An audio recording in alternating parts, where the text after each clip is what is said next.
ขอนอบน้อมต่อพระรัตนตรัยแก้วเจ้าสามประการ น้อมเอาคุณพระพุทธเจ้า คุณพระธรรมเจ้า คุณพระสังฆเจ้า คุณพระอรหันตเจ้าอริยสงฆ์เจ้าจุตนจุองค์ไตรเมตตาแผ่ปารมีมาเป็นนวโลกุตรธรรมปกเกล่าเกศาปกห่มรักษาครูบาอาจารย์พระมหาเถระพระเถรานุขอนอบน้อมต่อพระรัตนธรรมิกสหพรหมจารีทุกรูปทุกองค์ปกห่มรักษาศรัทธาสาธุชนคนดีเท่าแก่อีพ่ออีแม่ทั้งหลายทุกท่านทุกคนที่ติดตามรับฟังรายการสารธรรมยามค่ำตั้งสถานีวิทยุเพื่อการศึกษาศาสนาวัฒนธรรมวัดบรรพตสถิตในเครือข่ายสายบุญของคลื่นสีขาวเพื่อชาวประชาซึ่งออกอากาศจากวัดบรรพตสถิตอำเภอเมืองจังหวัดลำปางส่งไปยังสถานีในเครือข่ายของคลื่นสีขาวณเวลานี้อยู่หลายสถานีด้วยกัน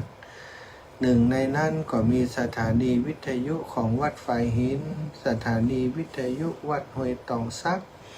สถานีวิทยุตังแม่แจ่มตังเชียงใหม่นี่ก็หลายสถานีที่ลำปางสถาฟังได้ที่ 106.50 เมกะเฮิรตซ์ของวัดบรรพตสถิตในเมตตาของท่านอาจารย์พระมหานพดลสุวรรณเมธีผู้อำนวยการสถานีเจ้าของผู้จัดการสถานีพร้อมกับทีมงานสถานีซึ่งก็ประกอบไปด้วยดร.แอมพัชริยาฟองจันตาน้องนัทสถาพรสุธาคำได้ช่วยกันดูแลสถานีเป็นเจ้าหน้าที่เป็นช่างเทคนิคจิตอาสาว่ามีค่าจ้างรางวัลแต่ประการใดแต่ทำงานด้วยเสียสละหวังบุญหวังกุศลเท่านั้นก็ต้องขอบคุณถือว่าเป็นลูกๆที่ทำงานร่วมกันมาเป็นเวลา 5-6 ปีสถานก็สงเคราะห์อนุเคราะห์บางเรื่องบางราวที่จำเป็นส่วนใหญ่ก็จะเป็นเรื่องการศึกษาของเรื่องอินเทอร์เน็ตของลูกๆของเวลามีความจำเป็นแต่ส่วนใหญ่ก็ดูแลตัวเองกันได้ละสถาพบปะกันวันนี้อาตมาภาพพระมหาสมชาติชาตปัญโยรับผิดชอบดำเนินรายการจันทร์อังคารจันทร์วันจันทร์วันพุธพฤหัสศุกร์เสาร์เว้นวันอังคารและวันอาทิตย์2 วันที่อาตมาภาพไม่ได้เข้ามาจัดรายการสถาพบปะกันวันนี้วันที่28เดือนพฤษภาคม2569ก็มาพบปะกันช่วงค่ำยามแรง19 ถึง 20 นาฬิกาก็ยินดีต้อนรับศรัทธาทุกคนทุกท่านเข้าสู่รายการสารธรรมยามค่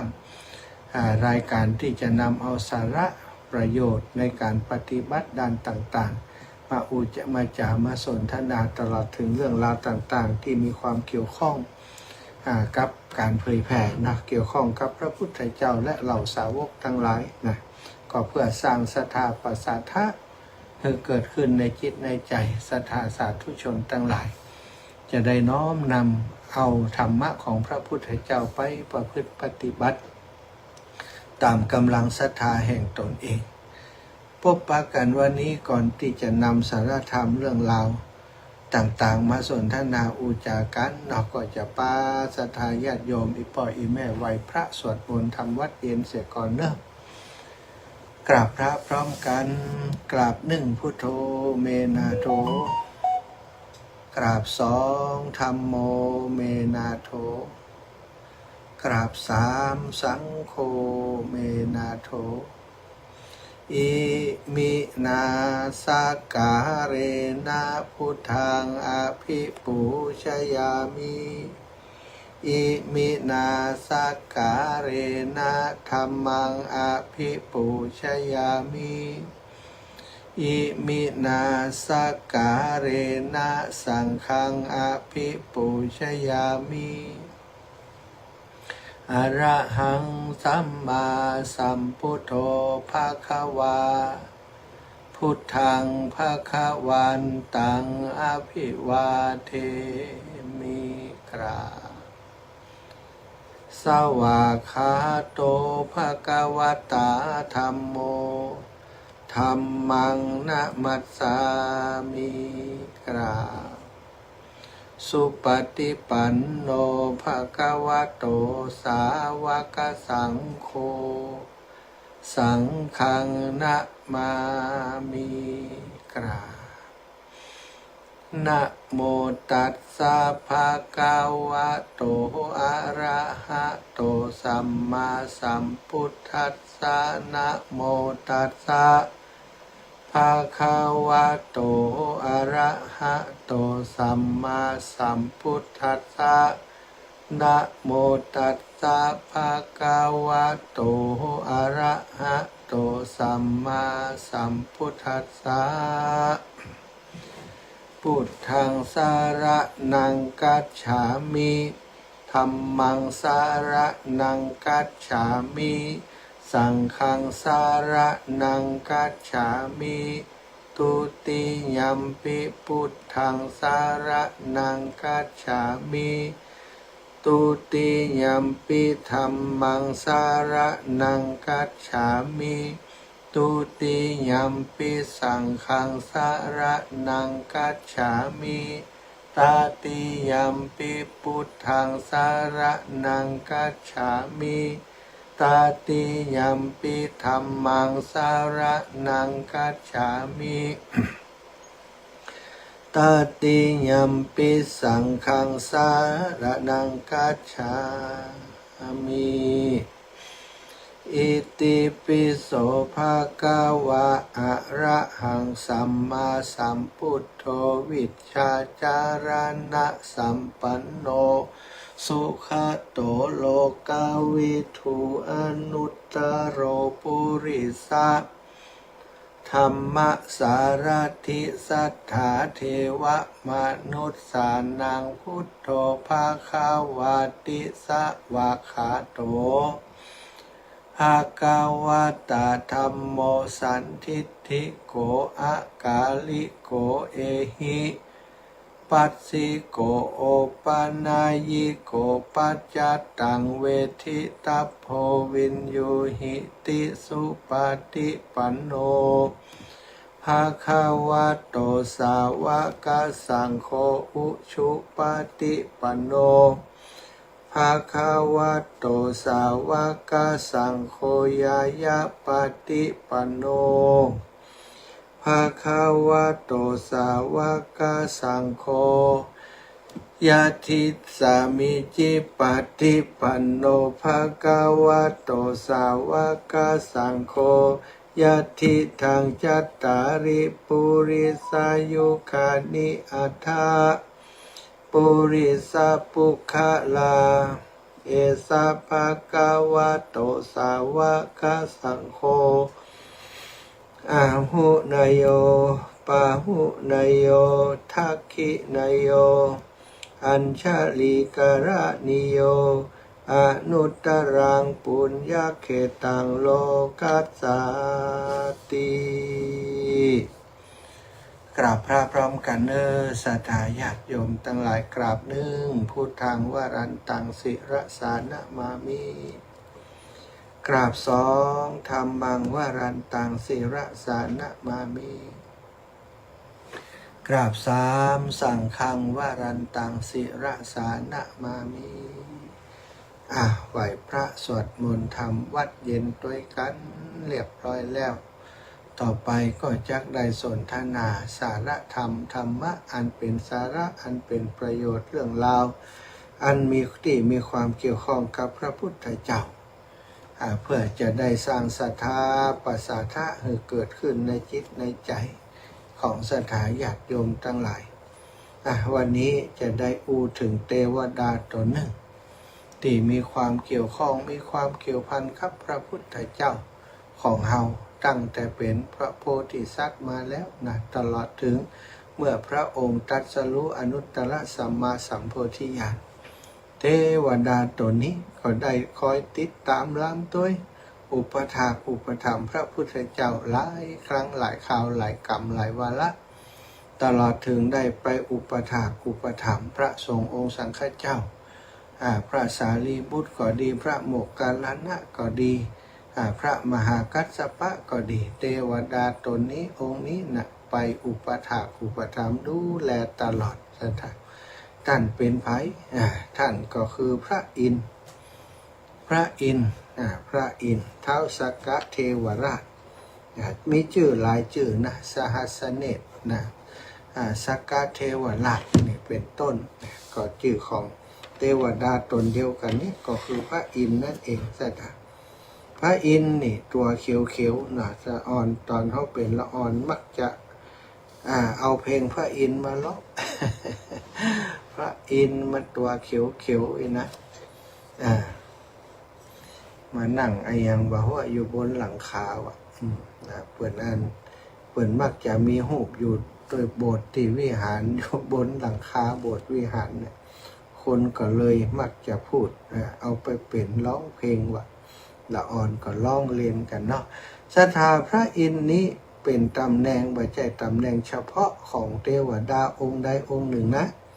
แต่เป็นตำแหน่งของประมุขแห่งสวรรค์ชั้นดาวดึงส์ตามคติความเชื่อในทางพุทธศาสนาศาสนาพราหมณ์ศาสนาฮินดูตำแหน่งนี้จะมีการหมุนเวียนเปลี่ยนไปตามกาลเวลาศรัทธาแล้วแต่นะแล้วแต่เพราะอย่างแล้วแต่เพราะบุญถ้าบุญของเปิ่นมดพระอินทร์ตนได้บุญมดแล้วจะได้ลงมาเกิดในมนุษย์ก็ต้องลงไปเกิดศรัทธา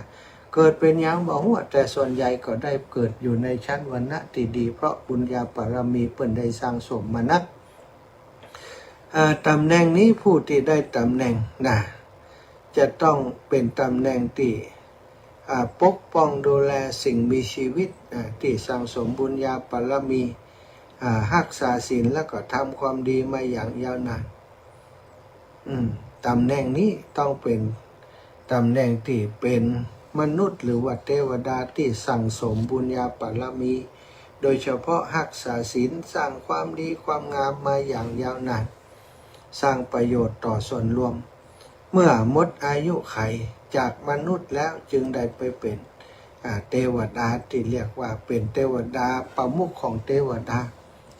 ชื่อว่าพระอินทร์ตำแหน่งนี้จะว่างลงและจะเปิดให้ผู้มีคุณสมบัติเหมาะสมขึ้นมาดำรงตำแหน่งแทนจากการที่เปิ่นมดบุญแล้วนั่นเองพระอินทร์องค์ปัจจุบันนี้ในคัมภีร์ทางพุทธศาสนาเรียกพระอินทร์องค์ปัจจุบันว่าท้าวสักกะเทวราชหรือว่าท้าวสักกะซึ่งในอดีตนั้นเคยเป็นมนุษย์ใจบุญชื่อว่ามัคคะมนุษย์ผู้ที่ชักชวนชาวบ้านสร้างศาลาสร้างน้ำบ่อก่อศาลาสร้างถนนหนทางให้คนได้สัญจรเตียวไต่ไปมาสร้างที่พักให้กับคนแก่คนเฒ่าคนชราผู้ป่วยที่เดินทางศรัทธาเหมือนกับสร้างโรงพยาบาลในสมัยนี้นี่จึงได้เป็นเทวดาอยู่บนสวรรค์ในขณะนี้เรียกว่ามัคเศร้าสักกะมาเดิมก็คือมัคคะมนุษย์มัคคะมนุษย์เงื่อนไขสำหรับเทวดานี้เงื่อนไขของการหมดวาระพระอินทร์บ่ได้ครองตำแหน่งไปตลอดกาลเมื่อบุญญาบารมีที่ส่งให้มาเป็นพระอินทร์หมดลงเหลือว่าหมดวาระของยุคสมัยก็จะมีการเปลี่ยนผ่านไปสู่พระอินทร์องค์ใหม่ศรัทธาพระอินทร์องค์ปัจจุบันนี้ถือว่าเป็นพระอินทร์ที่สนิทสนมกับพระพุทธเจ้าของเรานักที่สุดนักที่สุดมีคนถามพระพุทธเจ้าว่า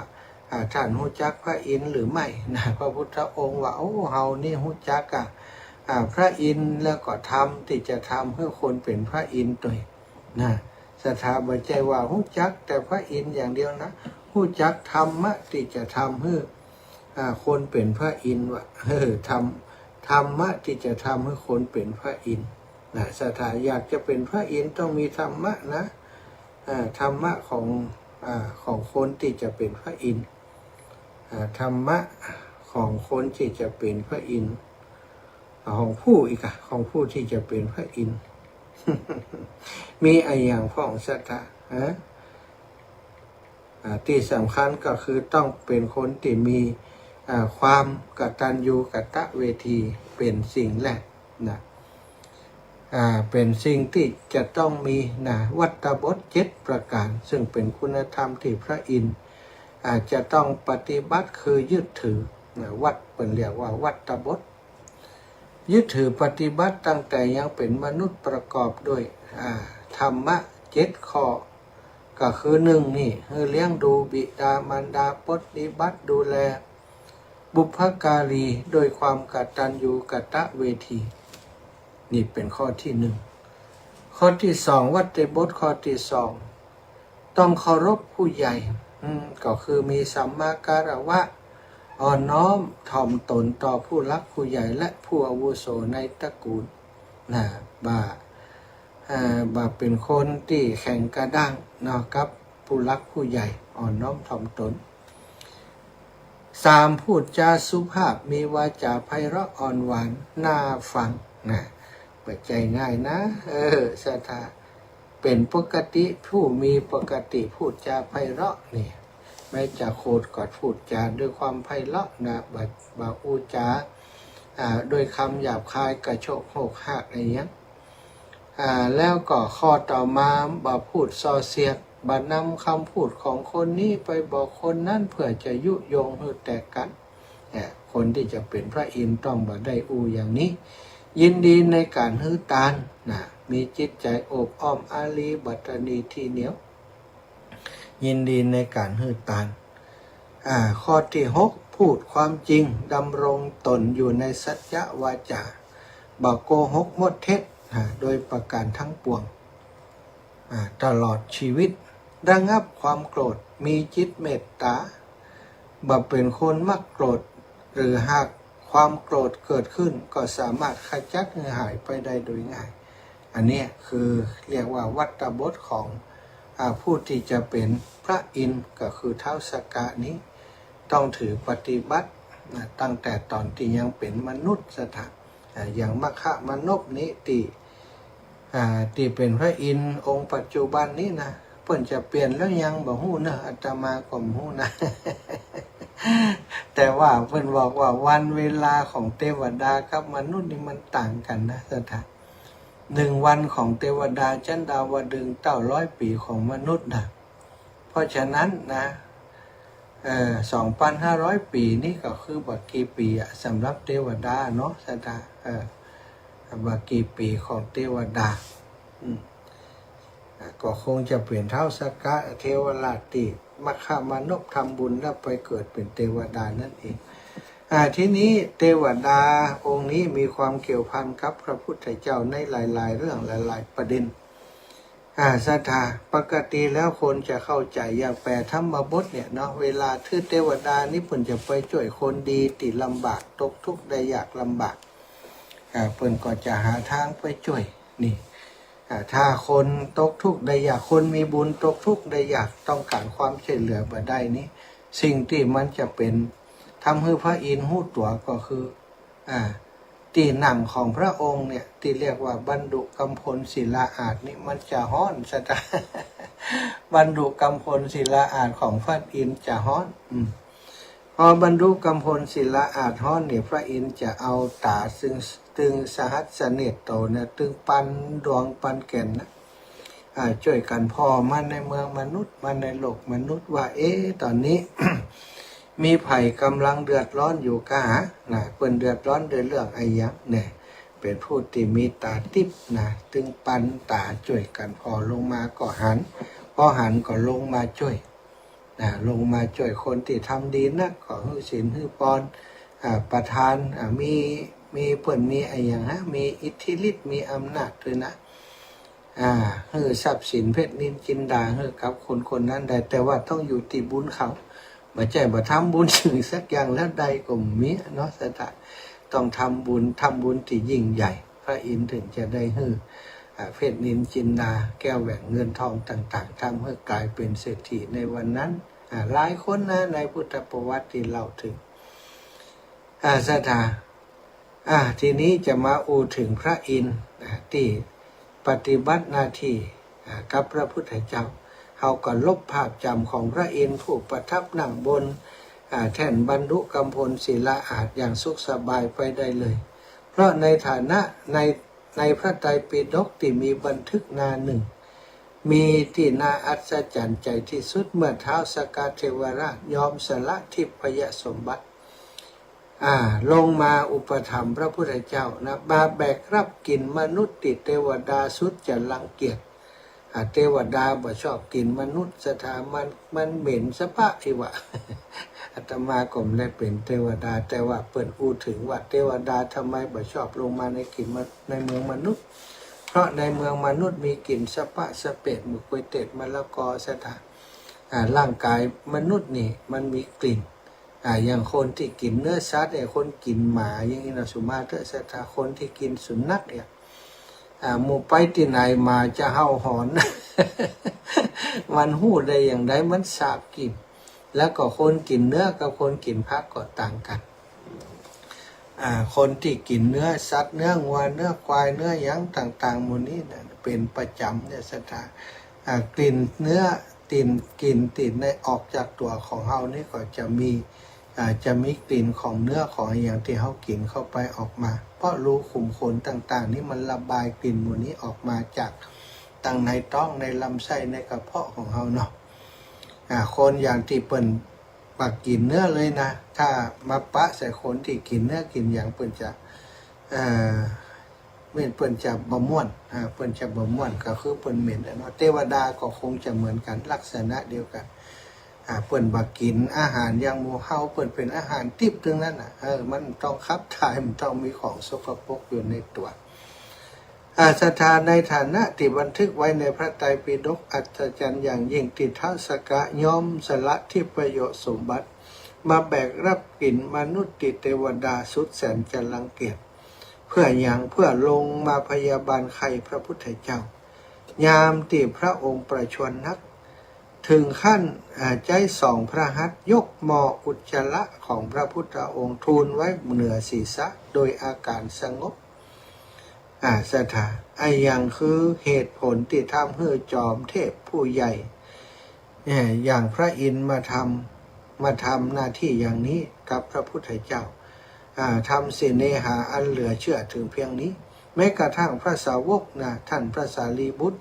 เถระเจ้าตอนที่ท่านจะนิพพานอยู่ที่บ้านเปิ้นเนี่ยปรินิพพานนั้น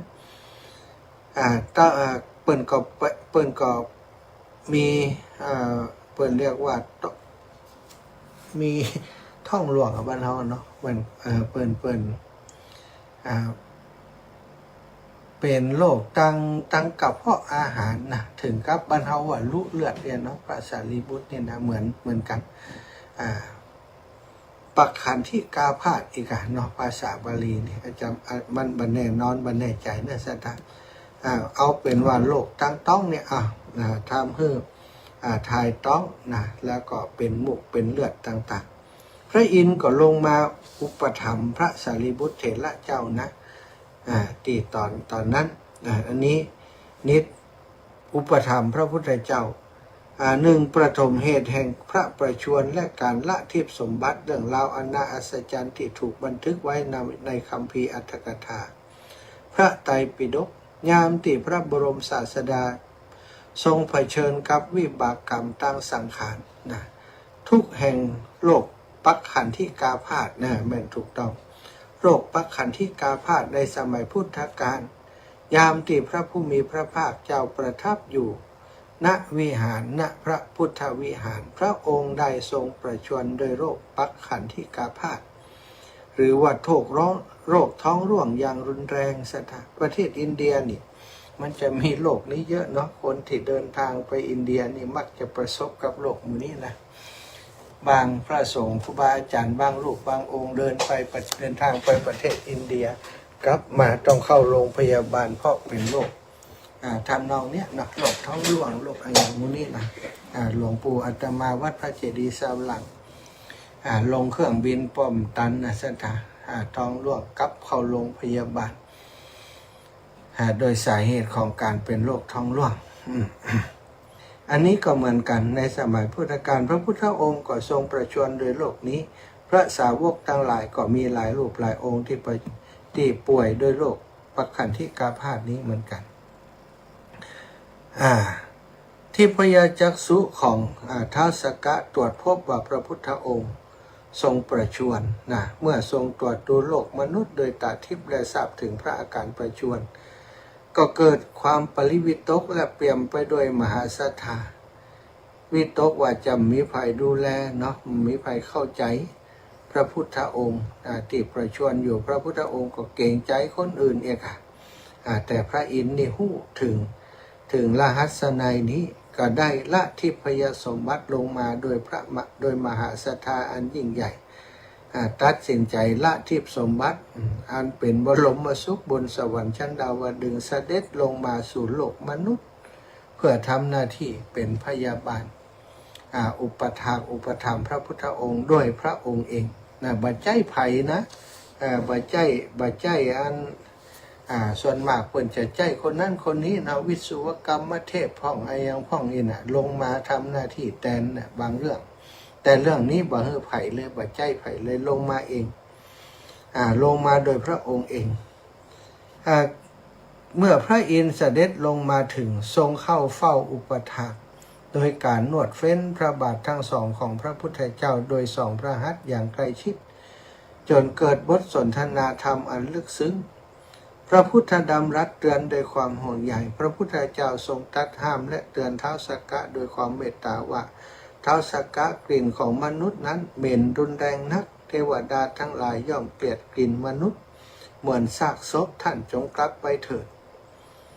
พระพุทธองค์ก็ยังเป็นห่วงท้าวสักกะนะสัทธากลิ่นของมนุษย์มันน่าเกลียดมันเหม็นเหมือนกับซากศพท่านกลับไปเถิดคำกราบทูลแห่งมหาศรัทธาท้าวสักกะกราบทูลตอบโดยความภักดีว่ากลิ่นพุทธคุณและกลิ่นแห่งศีลของพระองค์นั้นหอมยิ่งกว่าสิ่งใดในสามโลกและโดยความรักความศรัทธาอันเปรียบล้นในพระองค์ทำให้ข้าพระองค์บ่ได้กลิ่นเหม็นคาวของมนุษย์นั้นเหล่านั้นเลยพระเจ้าค่ะนี่ศรัทธาเป็นอภิมหากุศลได้พระอินทร์ได้เทินหม้ออุจจาระไว้เหนือพระเศียรความอัศจรรย์ใจขั้นสูงสุดที่ทำให้ทั้งภพภูมิทราบซึ้งเกิดขึ้นเมื่อพระพุทธเจ้าได้ท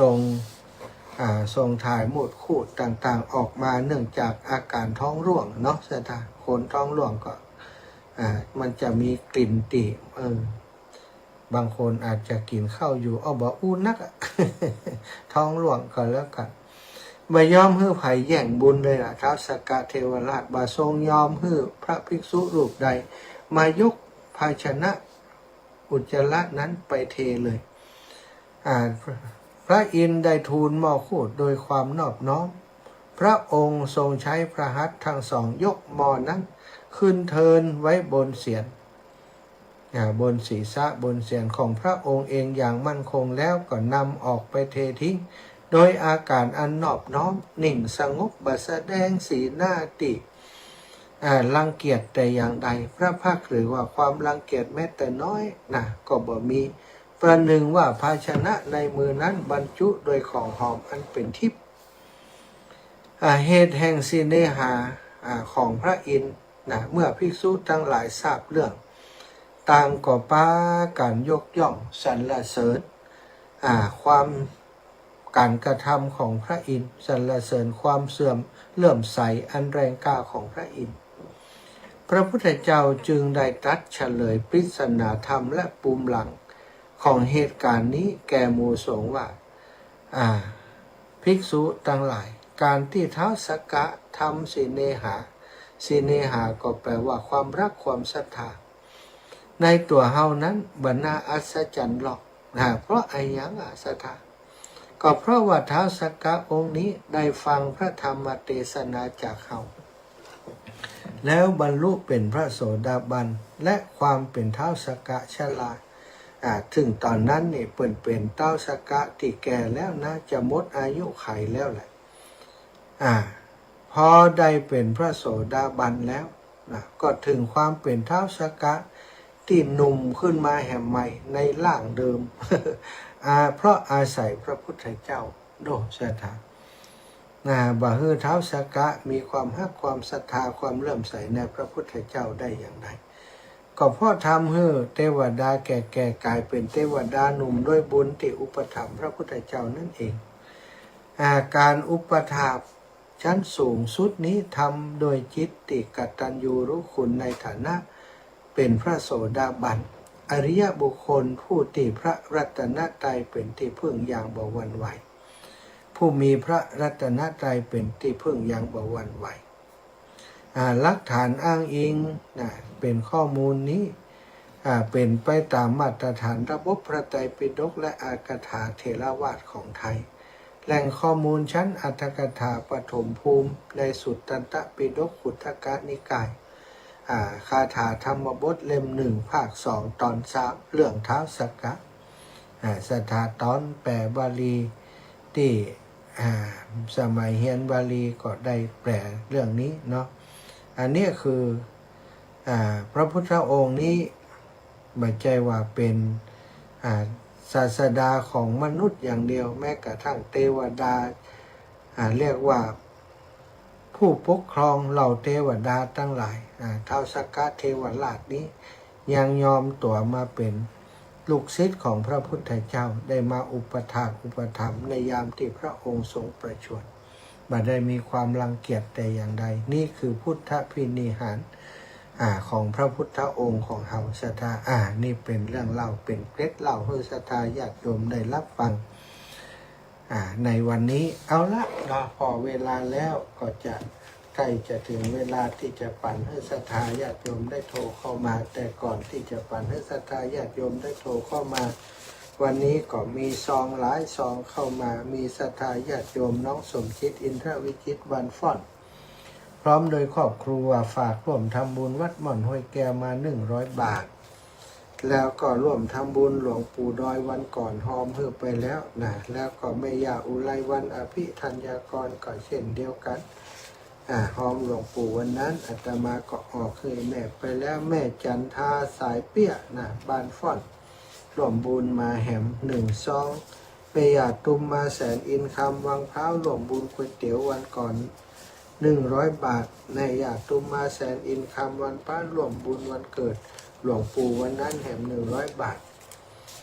นี้ไปบิณฑบาตญาติโยมได้ตานขันเข้าไปให้ป่อประยงเดชกุลและเสวต100 บาทแม่บุญกำคำอุ่นใจปงยังคกตั้งใจมาแอวหาซ้อนรถเครื่องลูกสาวมาจากปงยังคกห้อนเงี้ยมาเสาะหาอาตมามาเข้ามาย่ำถึงวัดคำเตือนมาปะใส่ป่าจ้าปัวปะกันปิกไปเหวะ ไปถามคนทางนอกวัดบรรพตอยู่ไหนก็อยู่ในฮั่นก็เข้าไปแหมน้อยเตียวเอารถเข้ามาแหมวนมาเสาะหาเป็นชั่วโมงวานอินดูเนาะแต่ว่าก็ได้พบปะกันไปแล้วอีแม่ก็เอาอาหารข้าวน้ำมาถวายแล้วก็ถวายปัจจัยแห่ง100 บาทแม่ย่าเรียบวางสมบัติถวายปัจจัยให้ใช้ส่วนตัวการน้ำมันการน้ำกับไฟ100 บาทแม่ย่าปวลีพุ่มดวงเนาะก็ได้ตานขันเข้าถวายปัจจัยอุทิศไปให้ปู่ย่าตายายปิตามารดา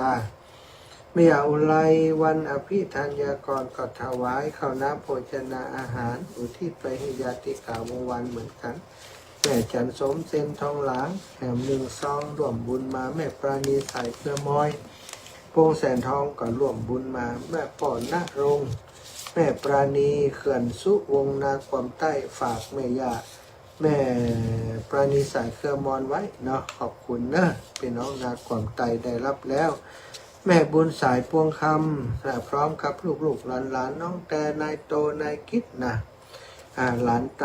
ร่วมทำบุญกระเบื้องแหม100 บาทอุทิศบุญไปให้ปออาจพวงคำน้องตายพวงคำเนี่ยแล้วก็แม่อนงวันตาบ้านศาลาดงลานร่วมบุญหล่อเทียน100 บาทแม่พลอยฉิมพรีศาลาบัวบกร่วมบุญหล่อเทียน100 บาทโยมอาลีสิทธิบุญธรรม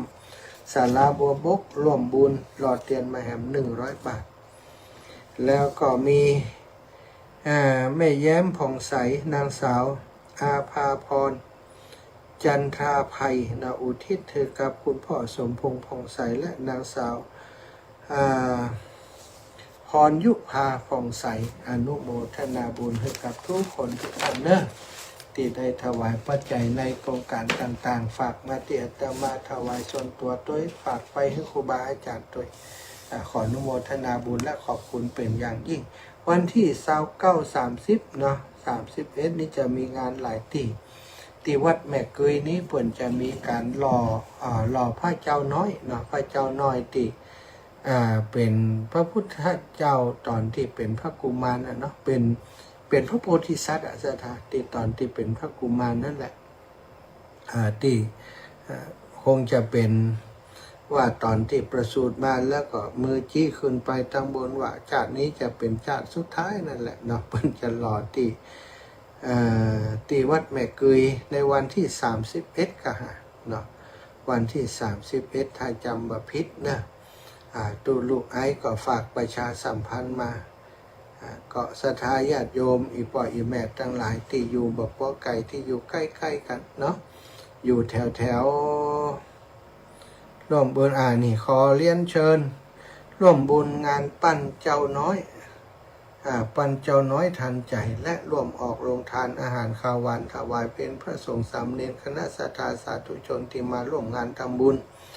ในงานปั้นพระเจ้าน้อยปางประสูติทันใจกำหนดการในวันอาทิตย์ที่31 2569 ของพฤษภาคม 2569 นี้เดือน9เหนือขึ้น15ค่ำเดือน7ไต่ตรงกับวันวิสาขบูชาของโลกทำพิธีทำบุญตั้งแต่9:39 นาทีพิธีเจริญพระพุทธมนต์ภายในงานเชิญรับฟังซอหล่องนั่นคณะซอแก้วนันทศิลป์ขอเรียนเชิญเจริญปอนคณะศรัทธาญาติโยมทุกคนทุกท่านไปร่วมงานบุญนี้บริเวณหน้าวัดแม่กุยตำบลปงแสนทองอำเภอเมืองจังหวัดลำปางสามารถร่วมบุญได้ผ่านทางสถานีวิทยุว่าผ่านทางวัดแม่กุย เลขที่บัญชี552-040-9366 552-040-9366นะจ๊ะแล้วก็งานหล่อเทียนพรรษาก็จะมีการหล่อที่สถาบันธรรมาภิวัตรเครือข่ายสถานีวิทยุคลื่นสีขาวเพื่อชาวประชาร่วมกับมูลนิธิธีระปัญโยโรงเรียนผู้สูงอายุตำบลสบปาดเชิญร่วมทำบุญหล่อเทียนพรรษาประจำปี 2569 ในวันเสาร์ที่20 มิถุนายน 2569 ตั้งแต่เวลา 9 นาฬิกาเป็นต้นไปณที่พักสงฆ์สถาบันธรรมาภิวัตรศพเตินตำบลศพปาดอำเภอแม่เมาะจังหวัดลำปางศรัทธาญาติโยมเข้ามาร่วมบุญกันเนอะก็มีสิ่งที่จะให้ศรัทธาได้ร่วมเป็นเจ้าภาพร่วมบุญกันนะโต๊ะจีนนี่ซาวโต๊ะถวายสงฆ์โต๊ะละ 1,000 บาทสถาก็ติดต่อที่ท่านอาจารย์สาธิตธีระปัญโยได้สังตอนนี้เต็มแล้ว500เนาะเต็มแล้วก็โต๊ะเคียงก็เห็นว่าเต็มแล้วก็ปัจจัยถวายพระสงฆ์ชุดละ 2,000บันแน่ใจว่าตอนนี้เต็มแล้วยังศรัทธาก็ลองเช็คถามที่ท่านอาจารย์สาธิตธีระปัญโยเบอร์โทรของท่านอาจารย์เปิดเนาะ064-125-4122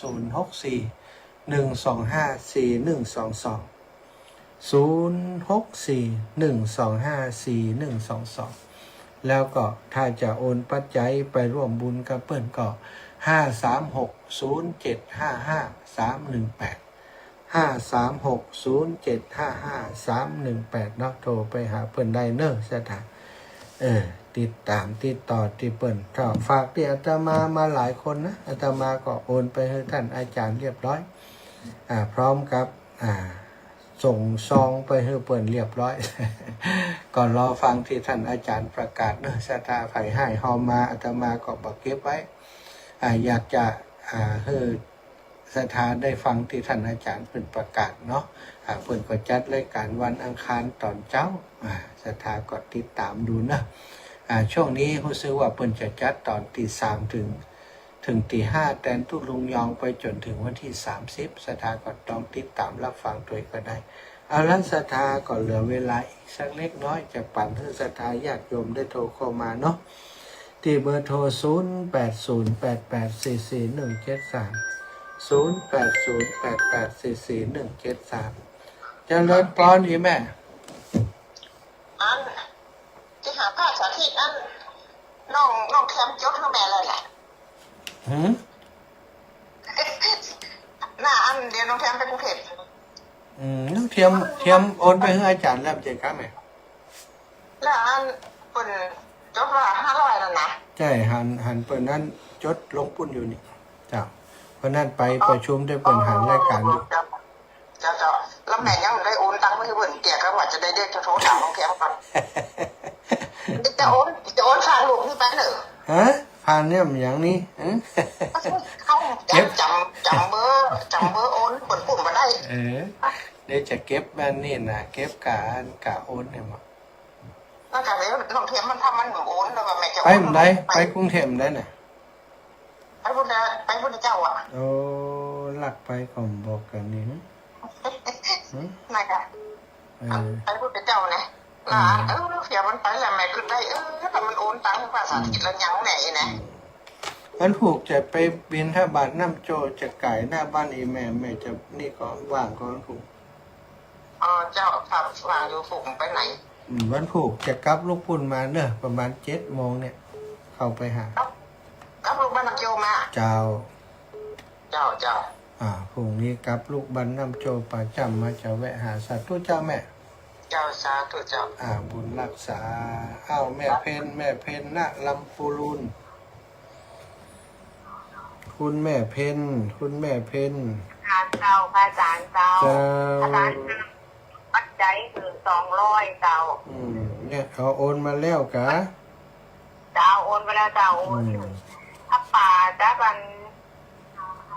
ของวันพระครูเจ้าพระป่ากระพงพระครูพระครูบ่อนห้วยแก้วเนาะได้เลยสาธุพระป่าไม่หลงใต้นั่นนะไม่ร้องไก่ไม่ร้องไก่โอเคอีแม่ขอบคุณแทนครูบาอาจารย์สาธุค่ะสาธุ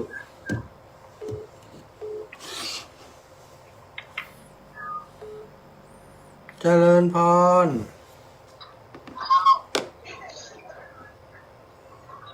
แล้วอันนี้ตามใดจะฮับแล้วเนอะแม่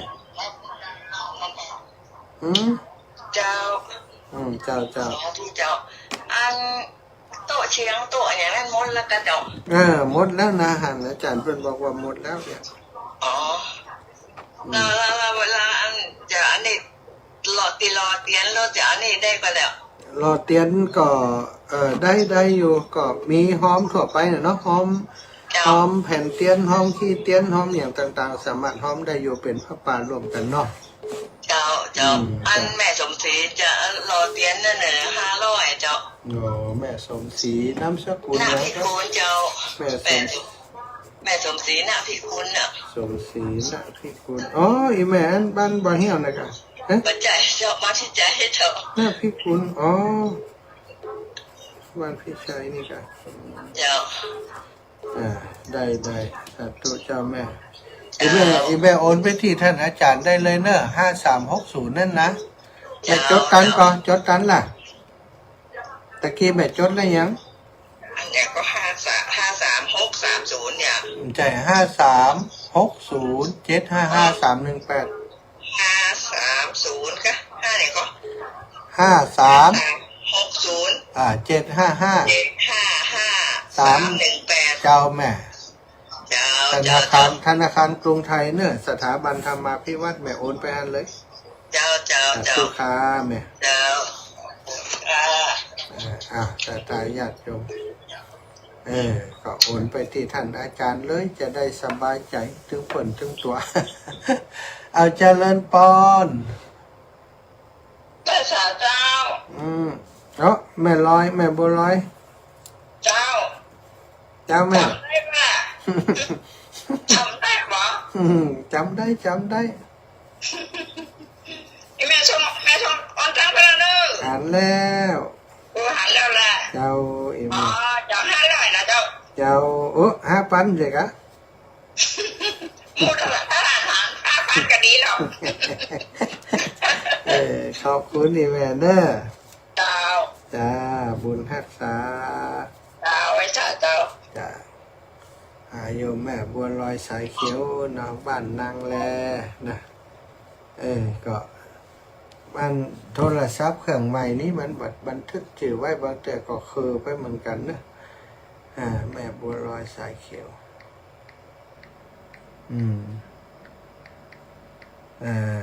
มันนั่นเปลี่ยนเบอร์เขาเปลี่ยนเบอร์เปลี่ยนเครื่องใหม่เนาะแล้วก็ทำเรื่องโอนข้อมูลมาแล้วแต่ว่าในโทรศัพท์นี่มันทำฮึนะในโทรศัพท์นี่ปรากฏว่ามันยังข้อมูลบางตัวมันบ่ขึ้นนะสถานก็บ่เป็นยังเนาะแล้วแต่มัน858456อันนี้8456อันนี้ไม่ใช่